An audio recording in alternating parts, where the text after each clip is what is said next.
Hello and welcome to another edition of Video Games to the Max. This is episode 396, and here with me as usual, Mr. Mark Morrison. Howdy. I'm your host, Sean Garmer, and here we are for another episode. This is like a quieter week, but people are kind of just catching up on all the games that have been releasing. So, including Mark, he's now played Stellar Blade, so we're gonna get Mark's thoughts on Stellar Blade here. I haven't been able to play that much this week.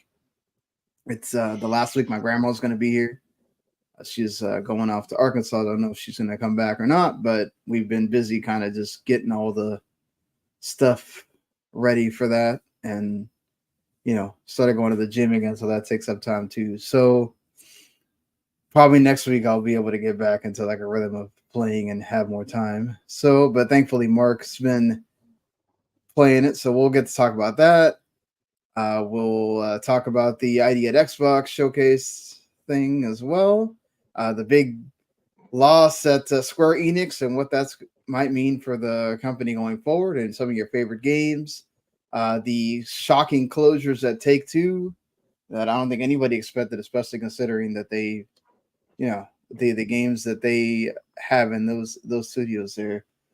So aside from that, we're going to go ahead and talk about all of that and more right after this.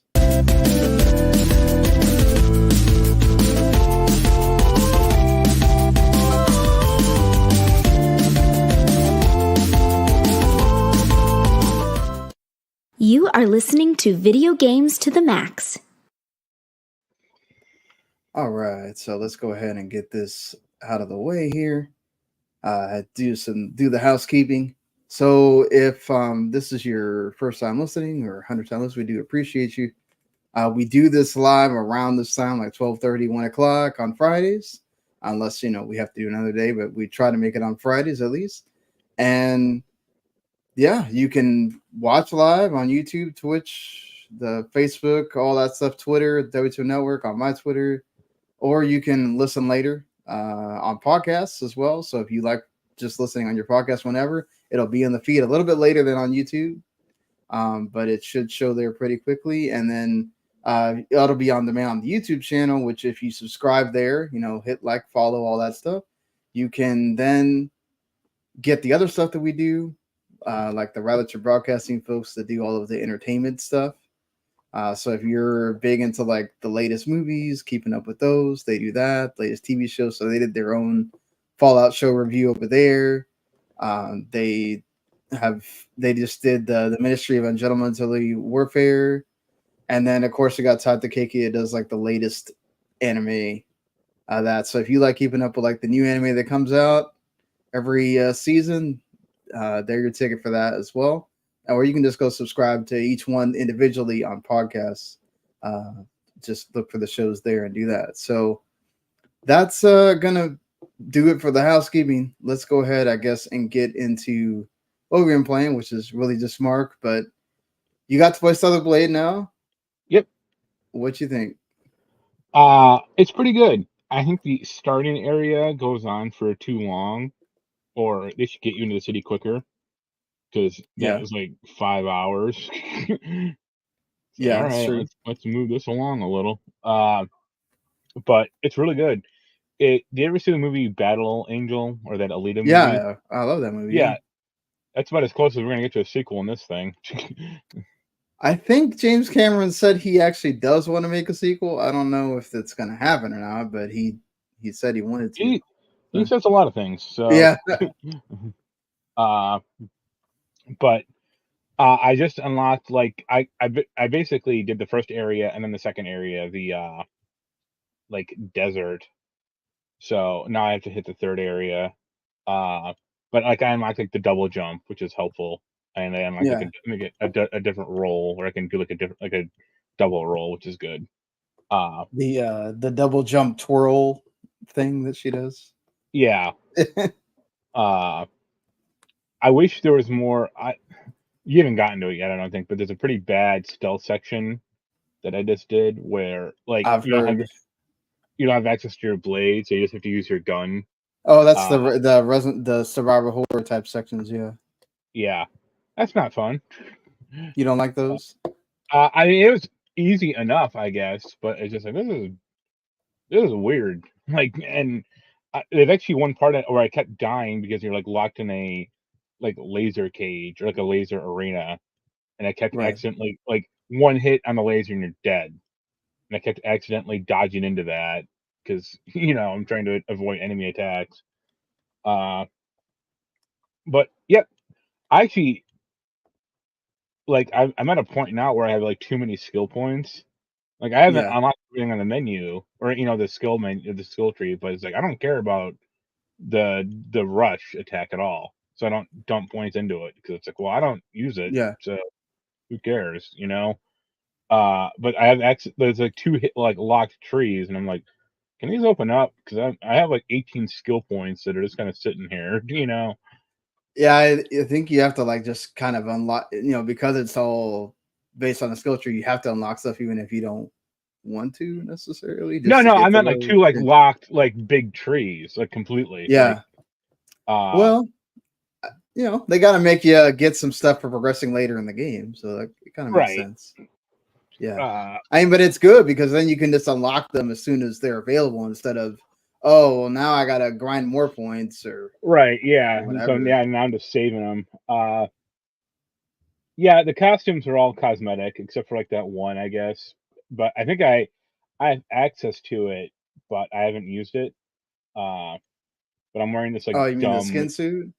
Yeah, I don't know if I actually have it or not. You have that because it's the first one she gets technically, along with the green one that she Okay. gets. Yeah, So, the green one makes me think of. I don't know if you actually saw it. Did you see that Power Rangers movie from a few years ago?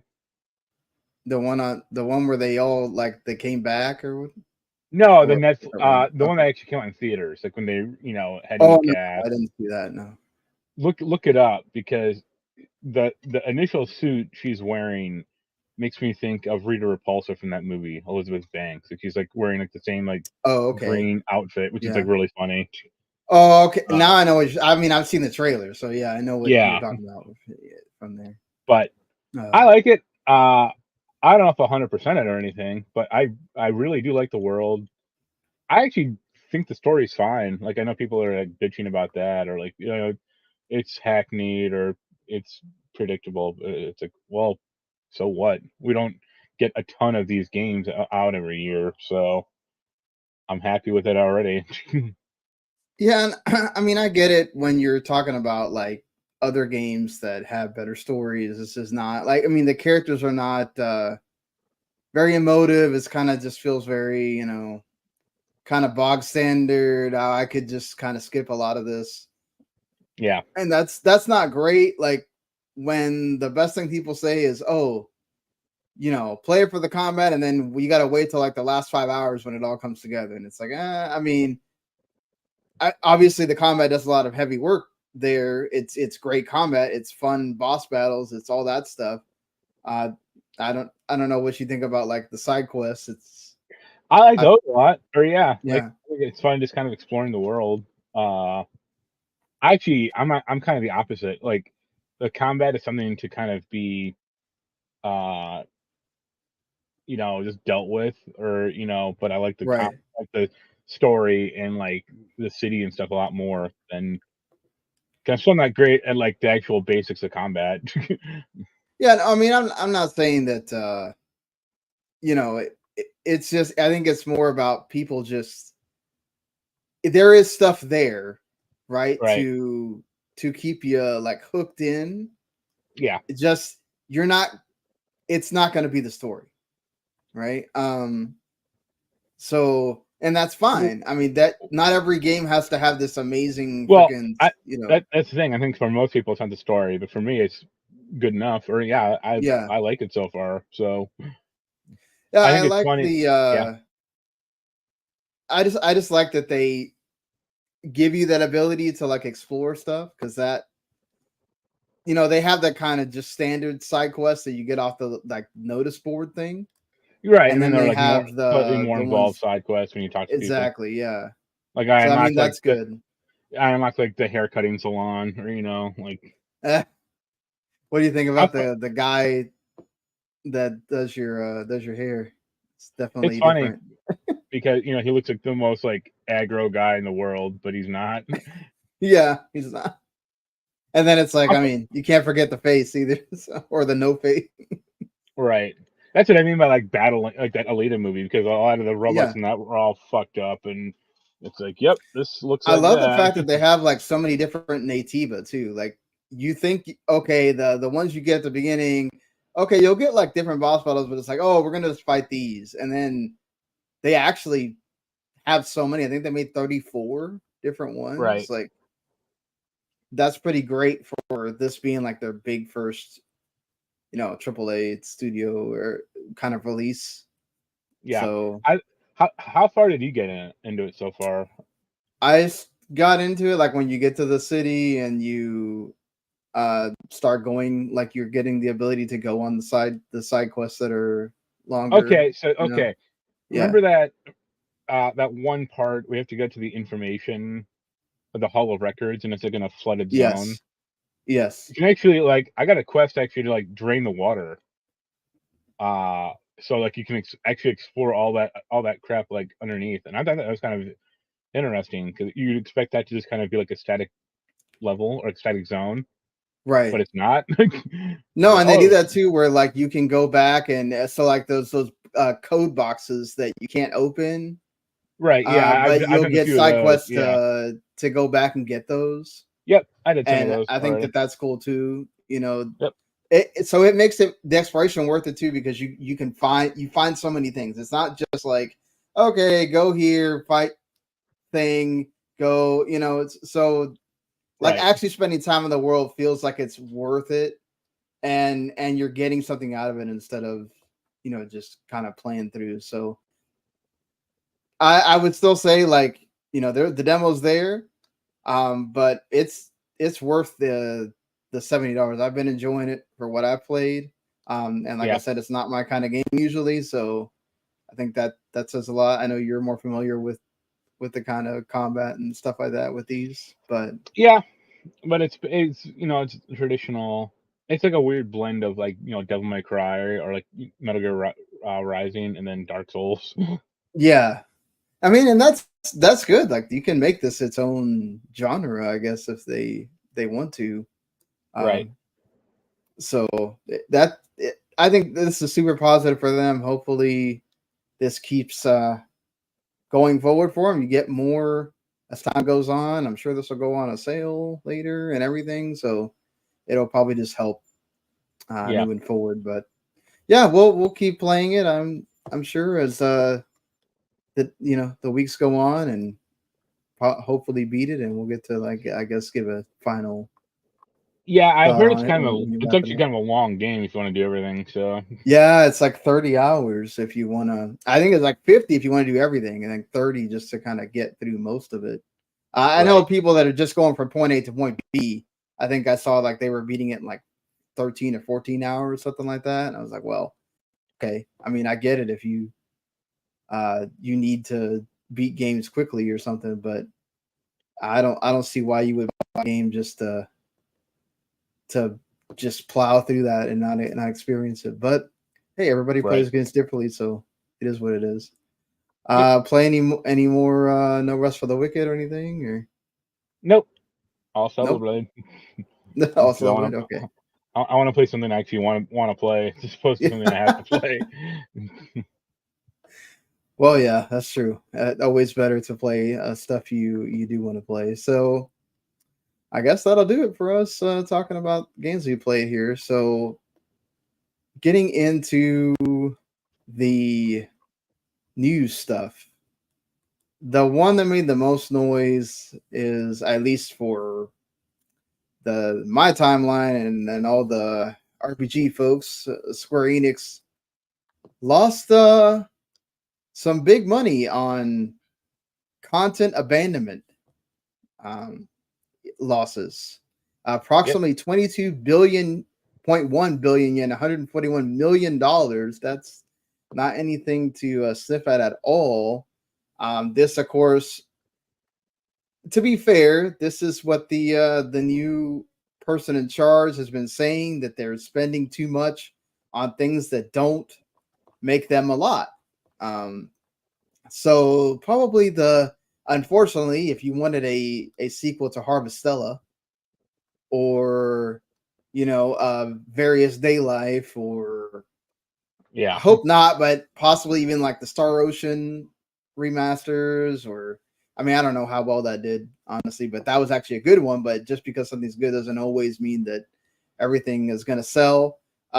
The deluge of games that they released all in 2022, like between September and December, you can't do that again. That was absolutely ridiculous. And that killed sales for all of those games, right? Why are you releasing a bunch of mid-tier games that all need their own marketing all next to each other? You basically put them out there to let people know, oh, these aren't really that important, Right. It kind of feels like those are the ones that are going to get affected the most.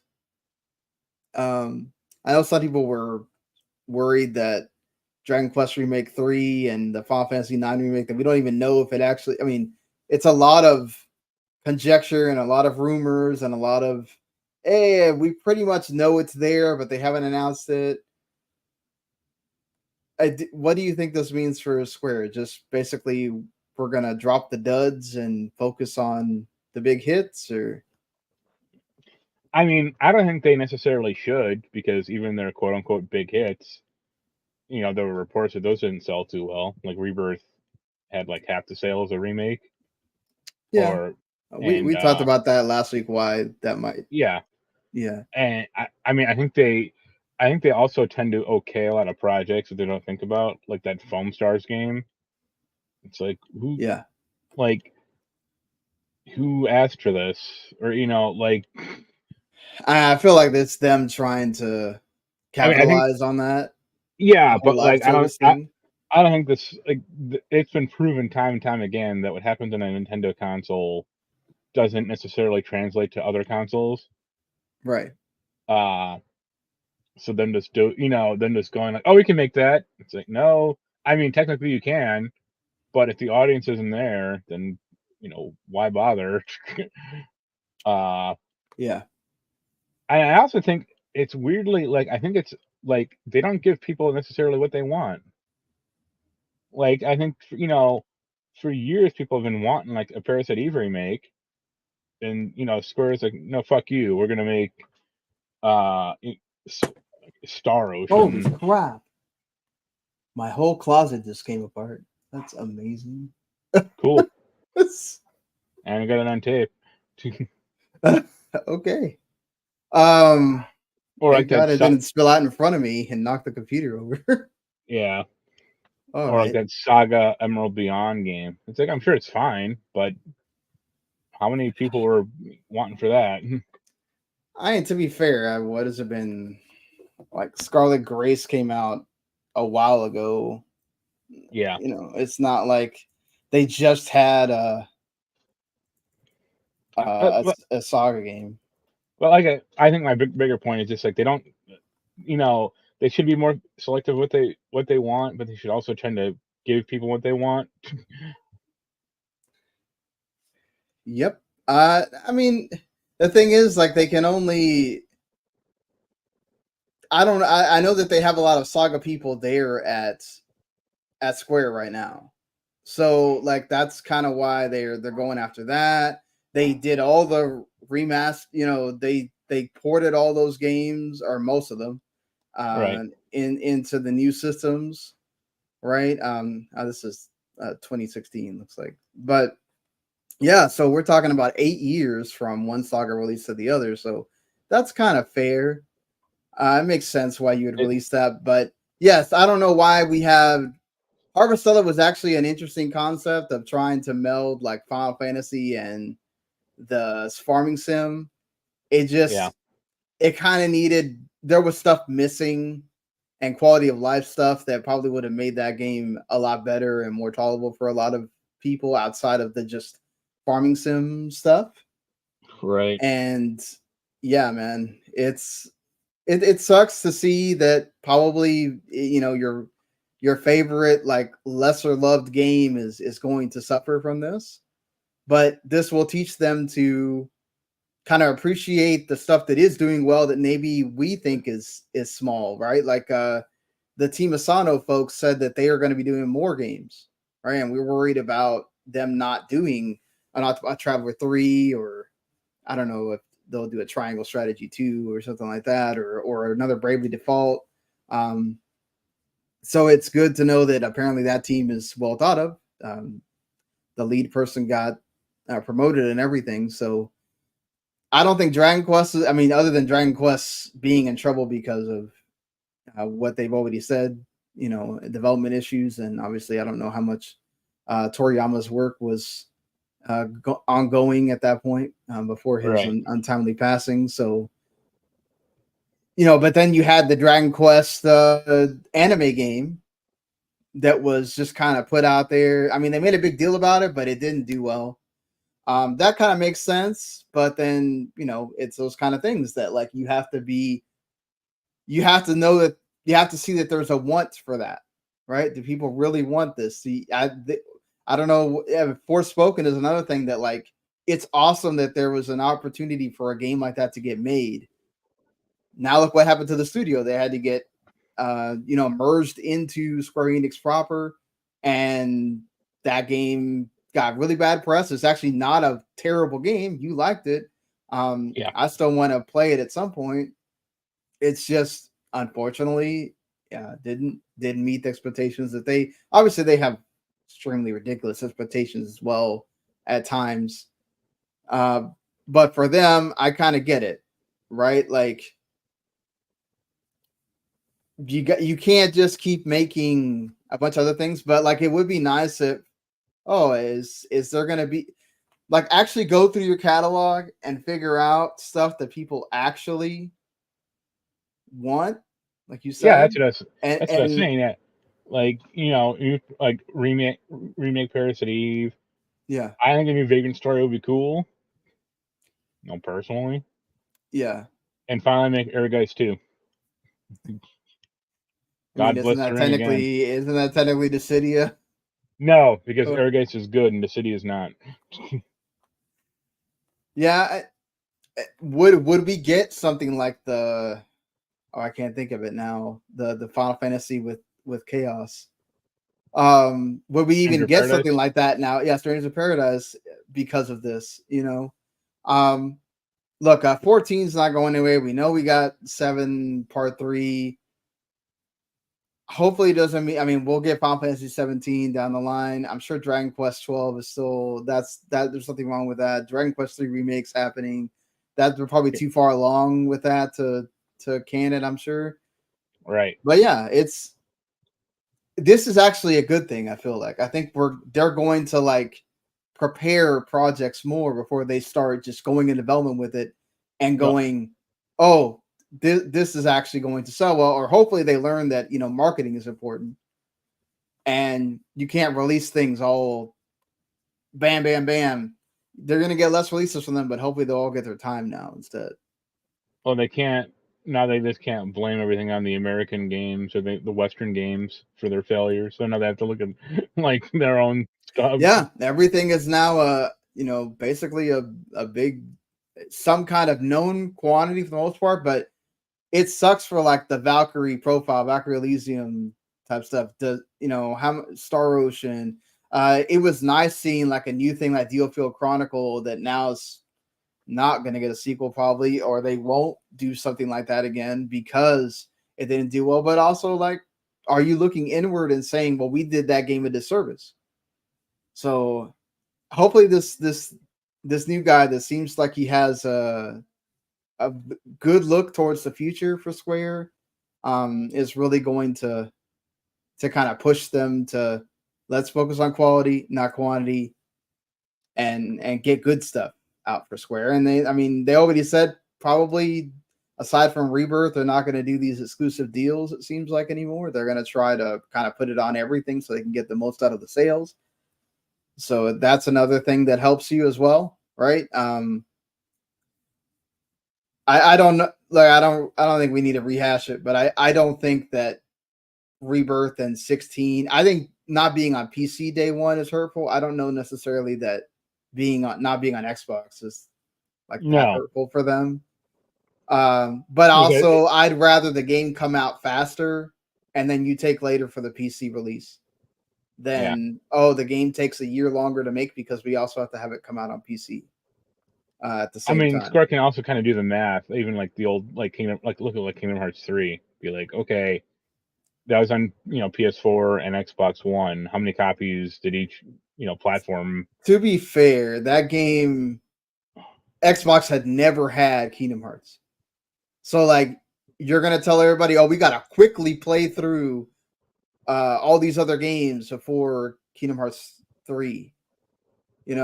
Like you're gonna get a lot of people excited about the fact that now you can own them, but there's also like there's not that history there. Most people associated with PlayStation.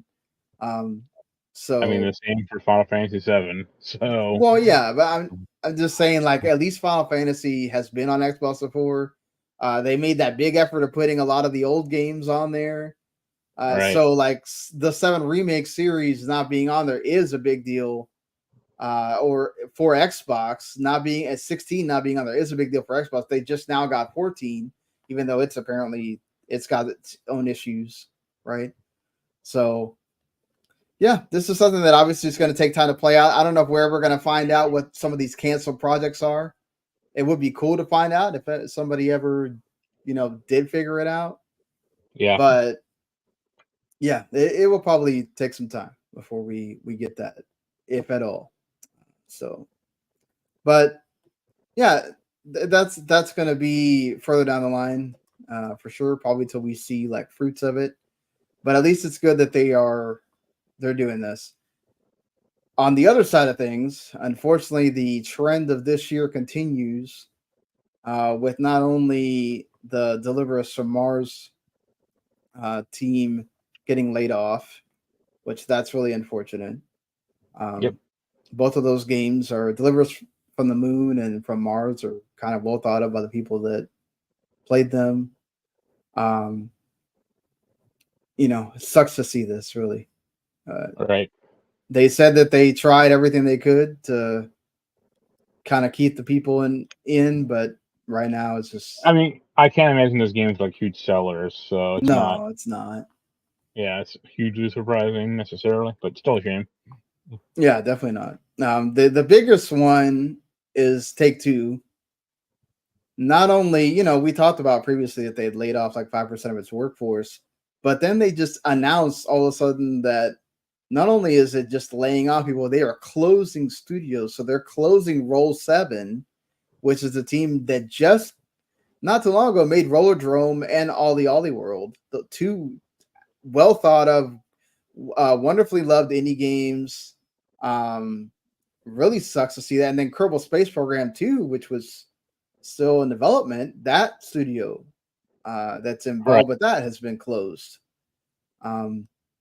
As well, Intercept Games. And like they made a big deal about buying their Kerbal Space IP. Yeah. Like that's amazing that they just closed it like that without even letting Kerbal Space Program 2 just come out and see how it goes. Yeah, when this news broke a few days ago, I wrote on Twitter like I was like, "Isn't Kerbal 2 still in early access?" Like, yeah, and like that tweet kind of blew up a little, which was surprising. Yeah, I mean it's crazy. Like this is a company that makes money. Like I mean, they're still making money off GTA 5. I know GTA 6 development probably costs a lot. I'm sure. But I guess for me, here's the thing: is like I can understand it when a game, Steam early access gets abandoned, like the developer runs out of money or just kind of runs away or whatever. But it's not typically not a game or from a company that is on the fucking like New York Stock Exchange, or it's not like an established company. Like they need to do right by this game somehow. Either have another team start working on it, which seems unlikely because they don't seem to care, or to straight up offering like refunds. Yeah, I don't know. I mean, technically, could they just release it so people can that bought it in early access can keep using it. Well, I mean, you can still like buy it. Like it's not like Right. the developer went under it. You know, the games can't be. Yeah, played but are they anymore. going But to keep? But they're not going to keep supporting it, or you yeah, know, that's the point. right. Yeah, and think about like how long Kerbal 1 is in development. Like that thing was in early access for like years. So Oh yeah. it's not like this thing was like a finished product or anything by any stretch. No, the way that game is, it makes sense for them to have released it that way. Like, Yeah. you know, it's Sure. not. It just sucks that it didn't get to fully come out and have its moment because Take-Two just closed it. Roll 7 is really just shocking to me because both those games, I don't know how much they sold. Obviously, Rollerdrome got helped by the fact that being on PS Plus. Yep. That got it more attention, and then went to Game Pass now. So they've obviously been trying to get the most they could out of those. But man, it sucks for all the people involved, the developers, everybody, that they are having the studios closed. Hopefully, some of them get to put on to something else aside. Maybe Take-Two, maybe Kerbal can go back to the original company. maybe they don't exist anymore either. Since Take-Two screwed them over. The way investment is going in games right now, I doubt it, unfortunately. Yeah. But they'll keep the IP, and they're probably not gonna just give it to someone.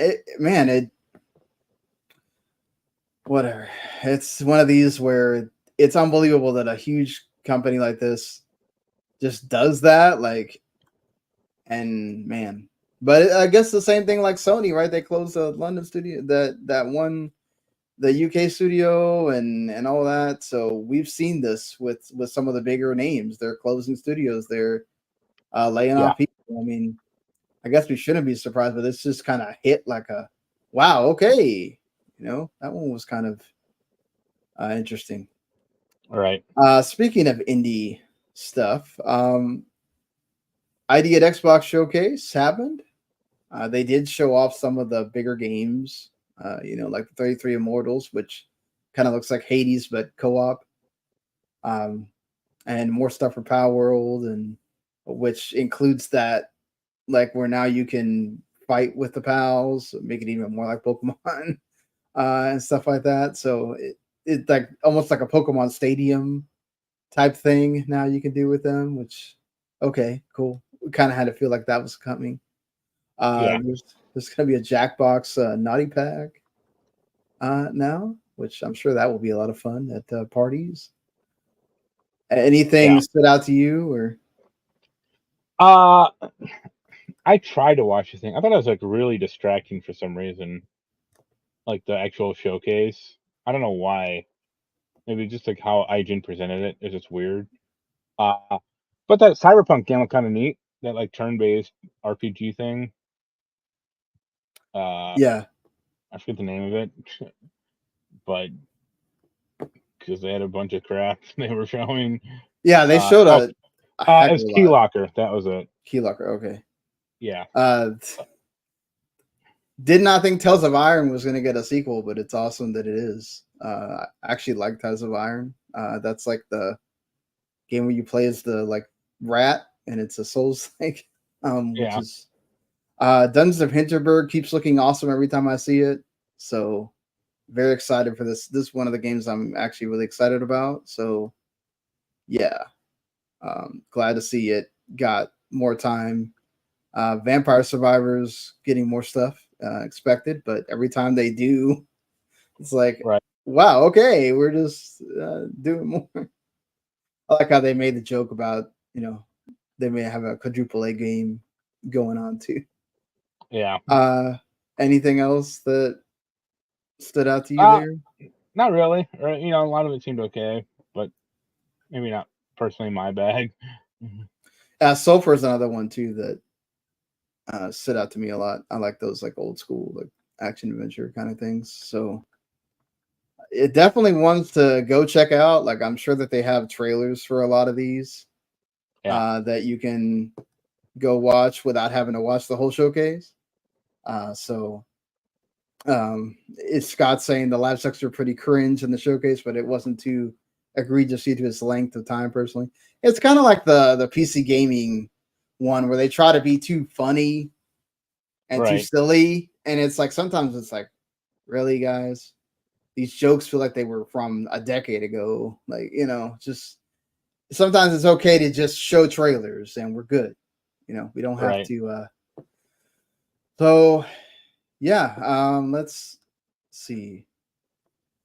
And Scott says he's also a fan of Key Locker as well. So good to know that we have another fan of Key Locker there. Yeah, but overall, like if you like indie games, and a lot of the stuff's coming to Game Pass too. So that's something to make it worth it. There's some that are not even coming to that. I saw a lot of people are making a big deal about. There's some that are like PC only, and they're like, "Oh, this is showing more about how Microsoft is trying to make it. It's not about Xbox." And I was like, "Look, the name is ID at Xbox, but they also fund PC only stuff. There's PC only Game Pass for a reason because there's games that are only on PC." Yeah. So, they've tried to get you to understand that Xbox is also PC, Xbox. They made those together. So that's kind of part of it. I think people need to stop making it like this bigger deal than it already is. Or making it too big a deal when it's not, you're just trying to find something stupid to complain about instead of just understanding, hey, it is what it is.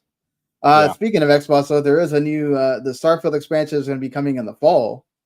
That's that Shattered Space one that we've been kind of waiting to hear more on. He was, of course, he did an interview with Kind of Funny very recently this week. So they did they apparently redid some of the map stuff. So they have city map stuff, and I guess they'll probably release it around the same time Starfield did, or a little bit later. Would you think about playing it if this expansion is good, or If I had the game, sure. Yeah. But I don't. So you have to wonder how many more expansions they'll do. If they'll be like smaller packs or bigger ones until the PS5 version eventually comes out, or they announce that. It feels like that rumor is actually, I wouldn't be surprised. I wouldn't be surprised if after they release this, they kind of announce that the PlayStation version is coming like next year. That way you still have exclusivity for Xbox for a while, like maybe 6 months or something.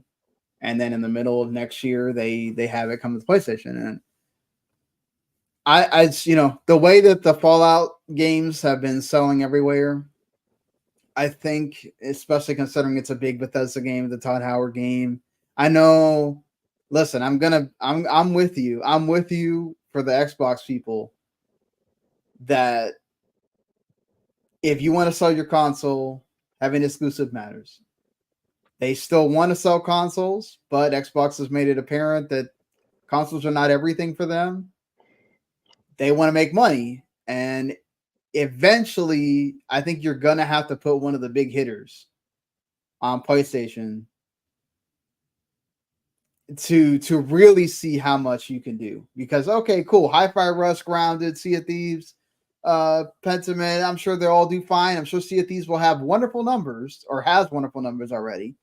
I'm sure there's going to be people on PlayStation that are going to be so excited they can play it now and all that stuff, and it's going to keep that game going. Grounded is done well, apparently, on Switch as well. So, like, that's great, but I think to really see what this does for you, unfortunately, for the Xbox only people, I think Starfield is kind of a no-brainer. It's coming. It's coming at some point. I think Bethesda sees that with the Fallout games and all that in their old Elder Scrolls styles and stuff and says, I think why if all of our other stuff's already multi-platform, why not make our latest one multi-platform, as well. Rake in the benefits. You could tell maybe some of the Fallout people that bought Fallout, you can that kind of got into because of the TV show, you can tell them, oh, this is also from them, and you get sales that way too.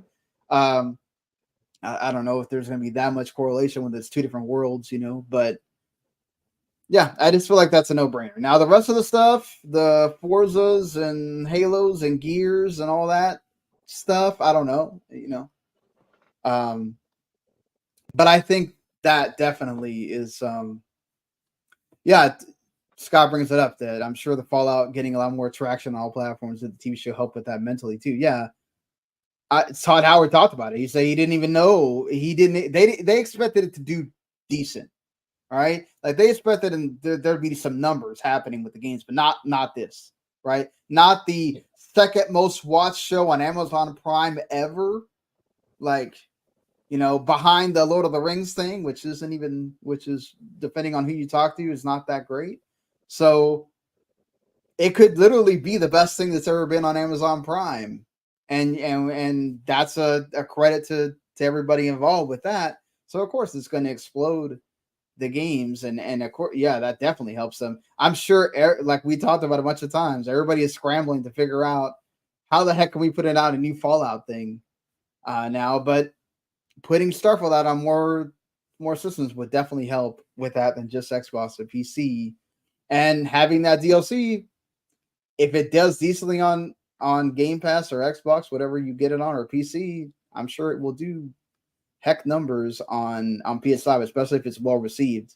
After Starfield kind of had that like middling, kind of like mostly positive, but also a lot of negative, and it was like very depending on who you talk to, it was really good, or it was definitely not the game of the generation that everybody wanted it to be on the Xbox side. So you're right, man. It's the game of the century. Yeah, the game of the century, definitely. So a cool thing that I'm sure you probably, considering you like Tetris and all, 7-Eleven is going to partner with Tetris on a line of merchandise, which also includes like having Tetris on these like Slurpee cups, and it's like it has this little controller included in it. Yeah. Yeah, like that looks fun. Yeah. It's a neat idea. I mean, I'm sure it'll be completely unplayable, but still looks cool. Why not? I mean, people could play like Doom on a fridge or whatever now, so why not put Tetris on a little handheld like that? Who knows? I think the smaller you get with a electronic device, at least with gaming, the worse it gets. Oh no, definitely. So, yeah. I mean, like if you're gonna make it like the Playdate thing, that's kind of neat. Like it's its own little Tetris machine and something you can just kind of turn on. I would say the Playdate's different a little for me because like that's actually like the games made for that are designed for it.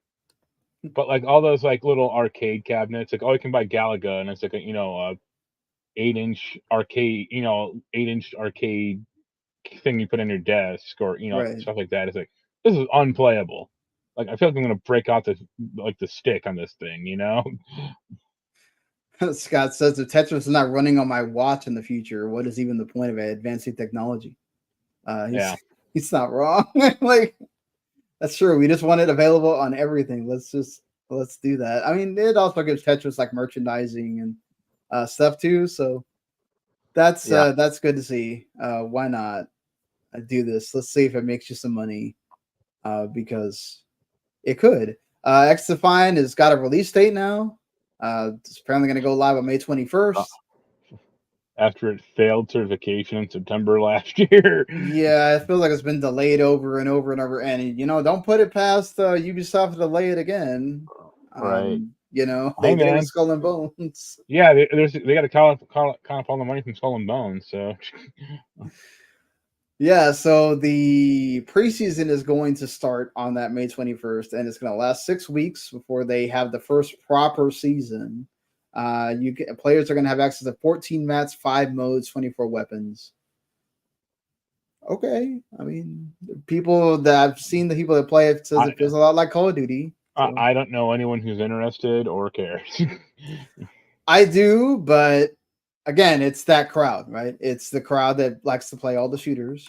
And Right, but this that's is the thing is they're yeah, gonna stick with like what they know or what they right. I'm This will get big numbers at the beginning, and then yeah it'll taper off as what for like a usually day, happens. and then they go, I'm Yeah, gonna go back to Modern Warfare 3 now. Like, exactly.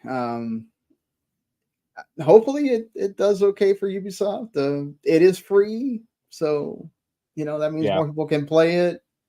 Just I don't think it's going to do like right, amazing or yeah, whatever, but it's what it is. Good that it's finally coming out at least, and not just sitting in more development hell.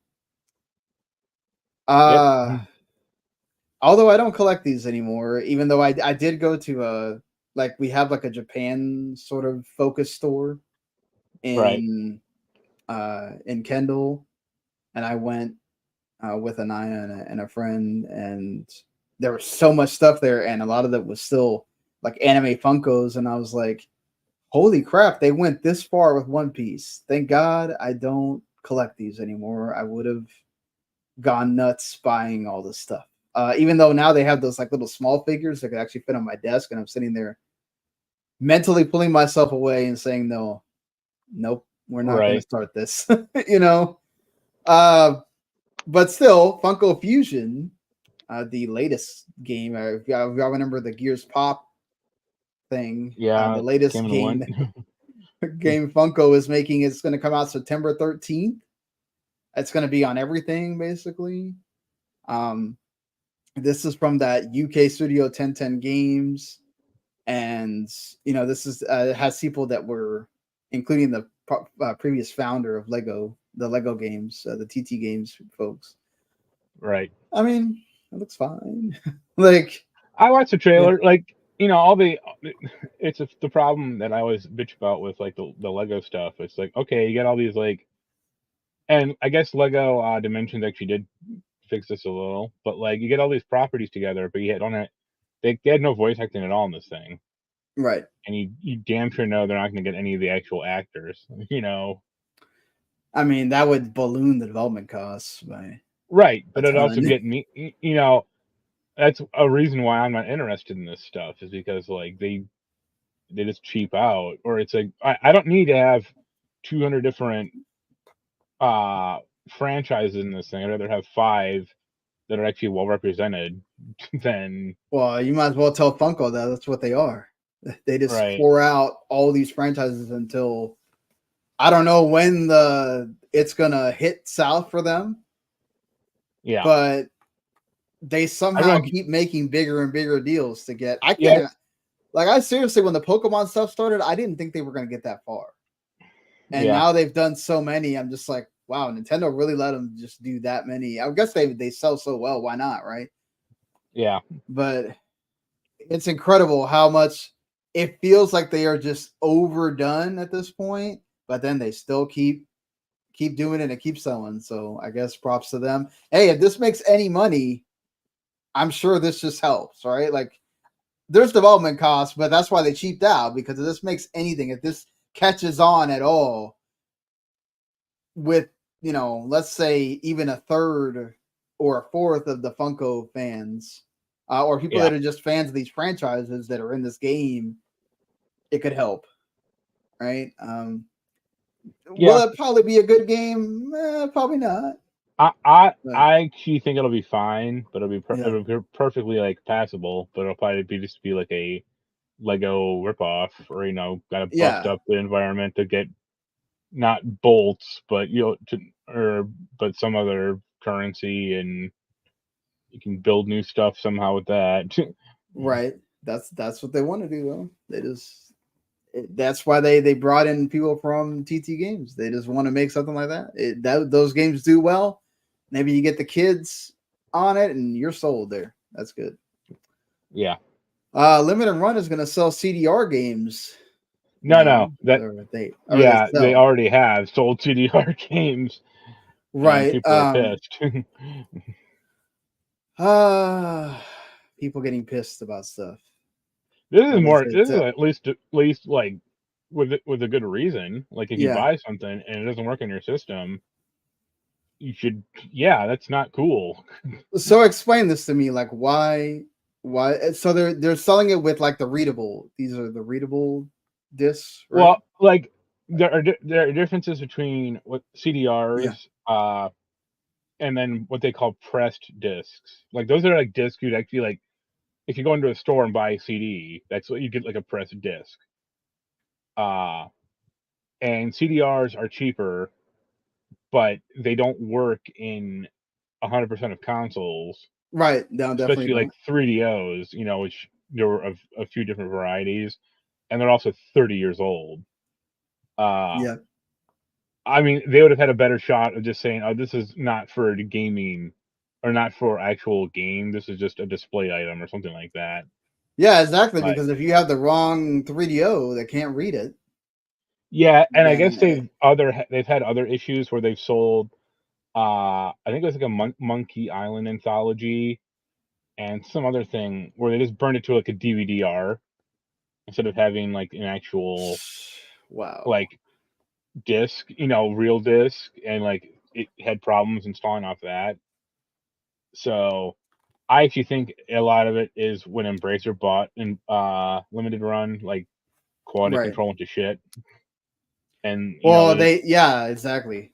Trying to make more games and then also like trying to do it cheap, right? yeah, Because they're the ones doing the physical for Hi-Fi Rush and right. Pentiment. I wonder how those were I'm sure done. those will be fine because they're still making like PS5 and Xbox games, but it's a lot of this is just like the old style or older stuff, and it's like that's what you're known for, or that's the whole fucking point of your company Yeah. is to put out old games on like new platform or like new consoles and platforms, and if you Well, can't even do yeah. that correctly, what's the point? Well, and then now they're doing their own publishing, right? They had the Rosette Right. game that came out a couple months ago, which was actually pretty decently received. So, Yeah, uh, but I, yeah, I'm for it. I just think it's a real shame. Like you can tell, like Limited Run is kind of slowly circling the drain. Yeah, it sucks that like this is the company that people are making a big deal about. Oh, they're gonna help preserve games Right. or make editions of games that don't have physical editions. It was cool when you get all like these indie games that didn't have physicals. Now you do, and then now you're kind of doing it on the cheap, and that's really poor. And also another thing is like CDRs go bad way quicker than like an Oh yeah, actual press disc, so that doesn't I help t- with like the whole game anybody preservation. that's made stuff with CDRs knows how quick those things. Yeah, That's they're why meant to be. the tower, right? Yeah, they're meant to be disposable, or even if you get like a good burn, but it's like it's not going to last 5 years, 10 years, or however Right. long you want to keep it. So Yeah, unless you just uh, like never use it and it's there, like you said, as a display item and you play it every right. once in a while, then okay. But if it's not gonna, I mean, hopefully it's one of those where it's like, okay, well, maybe they thought they weren't gonna sell that many, so they found a way to cheap out. It's this 3DO game or whatever, but Hey man, plumbers still. don't wear ties is a big game, so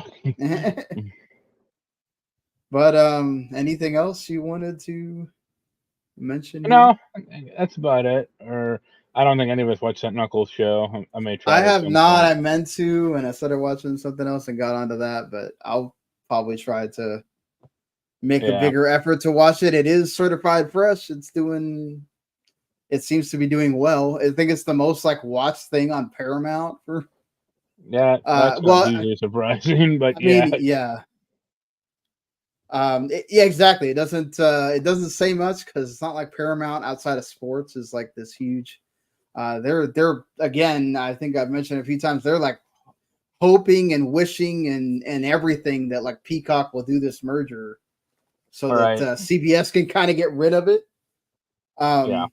But yeah, well, okay, then that will be the end of the show here. I guess let's just uh, go through some of the stuff that is coming out here in the next week.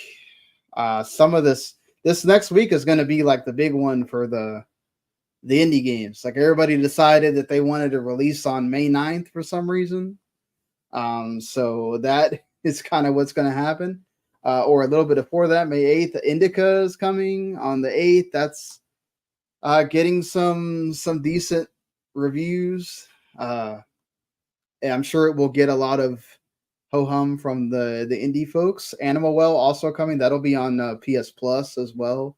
The Little Kitty Big City actually got moved up to the 2nd, so that's already out right now, actually, that you can play. Should actually go play that to talk about for next week. That Vampire Survivors Contra thing comes out this week as well, or before we do the podcast. So, yeah, definitely everybody check that out. There's a Pac-Man Megatunnel Battle Chomp Champs that also comes out that day. That's coming out on everything. The Rainbow Cotton Remaster also comes out that day too. If you're a Cotton fan, I know there's folks from there. So, there's some cool stuff coming for the indie folks. Some I don't really know. Well, I think Paper Mario 1,000 Year Door is like the biggest release this month, maybe. Probably. So, and then you got the Ghost of Tsushima, like director's cut. That's coming for the PC folks. A lot of Neptunia stuff coming for Switch, and then there's the new one, I think, too. So, yeah, some cool stuff, especially if you're in indies. Go like Scott said, Neptunia month. He's the one that reviews them all for Outer Haven. So if you want your lowdown on Neptunia, Scott is your man to go give you that. But okay, so until next week, everybody. Had a shorter show this week. We do appreciate you watching, listening. Go like and subscribe wherever it is you do watch or listen. That helps us. Go write a review if you can. And we'll see you next week. Later. Bye.